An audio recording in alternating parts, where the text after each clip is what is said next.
মালদহের সরকারি বাসের ধাক্কায় মৃত্যু হলো ব্যক্তির। প্রতিবাদে রাজ্য সড়ক অবরোধ করে বিক্ষোভ দেখানো হয়। মালদহের চাঁচলের পাহাড়পুরের ঘটনা। মৃত ব্যক্তির দেহ রেখে বিক্ষোভ দেখান স্থানীয়রা। জানা গিয়েছে, মৃত ব্যক্তির নাম হাসির উদ্দিন, বয়স 50 বছর। চাঁচল 2 নম্বর ব্লকের শাহুরগাছি গ্রামের বাসিন্দা তিনি। গত মঙ্গলবার মালদার চাঁচলের পাহাড়পুর 81 নম্বর জাতীয় সড়কে দ্রুত গতিতে রং সাইড দিয়ে আসা একটি সরকারি বাস ধাক্কা মারে ওই সাইকেল আরোহীকে। এরপরে স্থানীয়রা তড়িঘড়ি তাকে হাসপাতালে নিয়ে গেলে আশঙ্কাজনক অবস্থায় থাকাকালীন তাকে মালদা মেডিকেল কলেজ এবং পরবর্তীতে কলকাতায় রেফার করা হয়।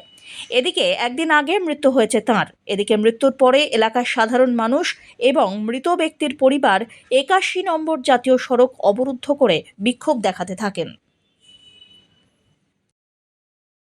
আপনি কি জায়গা কিনতে চান? তাহলে আর চিন্তা নেই।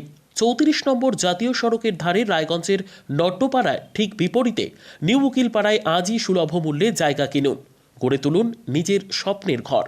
তাই আর অপেক্ষা না করে আজই চলে আসুন আমাদের এখানে, দেখে যান জায়গা। মন পছন্দের স্বপ্নের প্রাসাদ গড়ে তুলুন আপনার কেনা এই জায়গায়। তাই আজই যোগাযোগ করুন আমাদের সাথে। আমাদের ফোন নম্বর 8617827851, 6295828881, 8617033767।